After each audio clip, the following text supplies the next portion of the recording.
Hi friends, welcome to my channel. ഇന്ന് നവരമീൻ വെച്ചിട്ടുള്ള ഒരു ഫിഷ് കറിയുടെ റെസിപ്പിയാണ് കാണിക്കുന്നത്. മാങ്ങയും ഒക്കെ ഇട്ടിട്ടാണ് ഈ ഫിഷ് കറി റെഡിയാക്കിയിരിക്കുന്നത്. അത് നല്ല ടേസ്റ്റോടു കൂടി നമുക്ക് വളരെ എളുപ്പത്തിൽ എങ്ങനെ റെഡിയാക്കാമെന്ന് നോക്കാം.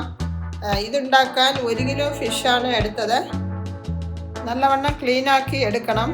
ഇതേപോലെ ഇതിൽ ചേർക്കാൻ ഇതേ രീതിയിൽ വലിയ പീസാക്കി മാങ്ങയും കട്ട് ചെയ്തെടുക്കണം. ഒരു 7-8 പീസ്. എന്നിട്ടൊരു 3-4 നല്ല എരിവുള്ള പച്ചമുളകും. ഇനി നമുക്ക് അതിൻ്റെ പൊടികളൊക്കെ ഒന്ന് നല്ല ചൂടാക്കി എടുക്കണം. 1.5 ടേബിൾ സ്പൂൺ അളവിൽ മുളക് പൊടി. ഇതിൽ 1/2 ടേബിൾ സ്പൂൺ കാശ്മീരി മുളക് പൊടിയാണ് ചേർത്തത്, നല്ല കളറൊക്കെ ഉണ്ടാവാൻ. എന്നിട്ട് 1.5 ടേബിൾ സ്പൂൺ മല്ലിപ്പൊടിയും. ഇത് ഈക്വൽ ക്വാണ്ടിറ്റിയിലാണ്. നമുക്ക് വേണമെങ്കിൽ ഇതിൽ ഒരു 1/2 ടീസ്പൂൺ മഞ്ഞൾപ്പൊടി കൂടെ ചേർക്കാവുന്നതാണ്. ഞാനെപ്പോഴും ഇത് മാത്രമേ ഇങ്ങനെ വറുത്തെടുക്കാറുള്ളൂ. അത് തിളച്ച് വരുമ്പോഴാണ് മഞ്ഞൾപ്പൊടി ചേർക്കാറ്. അതൊക്കെ അവരുടെ ഇഷ്ടത്തിനനുസരിച്ച് ചെയ്യാവുന്നതാണ്. ഇപ്പോൾ അത് നല്ല റോസ്റ്റായിട്ട് വന്നിട്ടുണ്ട്, നല്ലൊരു ഫ്ലേവറൊക്കെ ഉണ്ട്. ഇനി നമുക്കത് തണുത്തതിന് ശേഷമാണ് മിക്സിയുടെ ജാറിലോട്ട് ഇട്ടിട്ട് ഒരു 6-7 ചെറിയ ഉള്ളിയും അതുപോലെ തന്നെ ഒരു നെല്ലിക്ക വലുപ്പത്തിൽ പുളിയും. നമ്മളതിൽ മാങ്ങ ഉള്ളത് ചേർക്കുന്നത് കൊണ്ട് പുളി ഇത്രയും ക്വാണ്ടിറ്റിയിൽ മതിയാകും. എന്നിട്ട് ആവശ്യത്തിന് വെള്ളവും ഒഴിച്ചിട്ട് ഫൈൻ പേസ്റ്റാക്കി അരച്ചെടുക്കാം.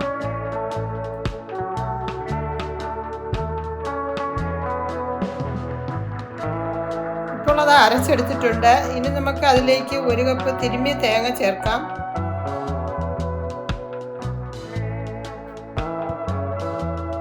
എന്നിട്ട് ആവശ്യത്തിന് വെള്ളം ഒഴിച്ചിട്ട് ഒന്ന് തരിതരിപ്പോട് കൂടി അരച്ചെടുത്താൽ മതി.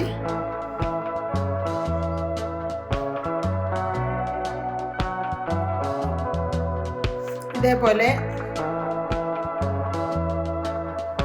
നമ്മൾ ആ കട്ട് ചെയ്ത് വെച്ചിരിക്കുന്ന ഫിഷിലോട്ട് കൂട്ടി ചേർക്കാം. നമ്മൾ ഈ ഫിഷ് കട്ട് ചെയ്യുമ്പോൾ കുറച്ച് വലുപ്പത്തിൽ ഇതേപോലെ കട്ട് ചെയ്തെടുക്കണം. ഇത് സോഫ്റ്റായ ഫിഷ് ആയതുകൊണ്ട്. എന്നിട്ട് ആവശ്യത്തിന് വെള്ളം ഒഴിച്ച് എല്ലാം ഒന്ന് മിക്സാക്കി എടുക്കാം. ഇത് കുറച്ച് ലൂസായിട്ടുള്ള കറിയായിട്ടാണ് ഉണ്ടാക്കുന്നത്. അപ്പോൾ അതിനനുസരിച്ച് വെള്ളം ഒഴിക്കാവുന്നതാണ്. അല്പം കൂടെ വെള്ളം ഒഴിച്ച് ഒന്നുകൂടെ ഒന്ന് ലൂസാക്കി എടുക്കാം. എന്നിട്ട് പച്ചമുളക് അതുപോലെ തന്നെ മാങ്ങയൊക്കെ ഇതിനോടൊപ്പം തന്നെ ചേർക്കണം. മാങ്ങ വന്നിട്ട് ഇത് വലിയ പീസാക്കി കട്ട് ചെയ്തെടുത്തതാണ്. ഇതിങ്ങനെ ചേർക്കുമ്പോൾ അത് കഴിക്കാൻ നല്ല ടേസ്റ്റാണ്. ഇത് വെന്തങ്ങ് അലിഞ്ഞു പോകില്ല. എന്നിട്ട് ആവശ്യത്തിന് ഉപ്പ്, 1 ടീസ്പൂൺ അളവിലാണ് ഉപ്പ് ചേർത്തത്. എന്നിട്ട് കറിവേപ്പിലയും ചേർത്തിട്ട് എല്ലാം ഒന്ന് അതുപോലെ ഒന്ന് മിക്സ് ചെയ്തെടുക്കണം.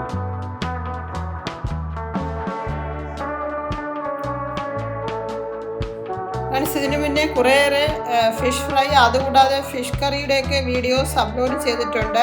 അതൊക്കെ കണ്ടിട്ടില്ലാത്തവർ കണ്ടു നോക്കണേ. ഇത്രയും മതിയാകും. ഇനി നമുക്ക് അല്പം കൂടെ കറിവേപ്പില ചേർക്കാവുന്നതാണ്. കറിവേപ്പില ചേർക്കുന്നതുകൊണ്ട് ഫിഷ് കറിക്ക് നല്ലൊരു ഫ്ലേവർ ഉണ്ടാകും. നമുക്ക് ഫിഷ് കറി കുക്ക് ചെയ്തെടുക്കാം. ആദ്യം 2-3 മിനിറ്റ് ഹൈ ഫ്ലെയിമിലാക്കി വെക്കണം. എന്നിട്ട് ലോ ടു മീഡിയം ഫ്ലെയിമിലോ ആക്കിയാലേ അത് ശരിയായിട്ട് വെന്ത് കിട്ടുകയുള്ളൂ. ഇപ്പോൾ 2-3 മിനിറ്റ് ആയിട്ടുണ്ട്. ഞാനിതിന് മഞ്ഞൾപ്പൊടി ചേർത്തിട്ടില്ലായിരുന്നു. 1/2 ടീസ്പൂൺ അളവിൽ മഞ്ഞൾപ്പൊടിയുടെ ചേർത്ത് ഒന്ന് മിക്സ് ചെയ്തിട്ട് നമുക്ക് ഒന്നുകൂടെ അടച്ചു വെച്ച് കുക്ക് ചെയ്യാം. ഇനി നമുക്ക് മൂടി തുറന്ന് നോക്കാം. ഇപ്പോൾ കറി തിക്കായി വന്നിട്ടുണ്ട്. ഉലുവപ്പൊടി ചേർത്തിട്ടില്ലായിരുന്നു. ലാസ്റ്റിലാണ് ഉലുവപ്പൊടി ചേർക്കേണ്ടത്. ഇത് വറുത്ത ഉലുവപ്പൊടിയായിരുന്നു. 1/2 ടീസ്പൂൺ അളവിലാണ് ചേർക്കുന്നത്. എന്നിട്ട് ഒന്ന് മിക്സാക്കി എടുക്കണം. ഇപ്പോൾ ഏകദേശം അത് കറി റെഡിയായി വന്നിട്ടുണ്ട്. നല്ലൊരു ഫ്ലേവറൊക്കെ ഉണ്ട്. റൈസ്, കപ്പ ഇതിനോടൊപ്പം ഒക്കെ കഴിക്കാൻ നല്ല ടേസ്റ്റാണ്.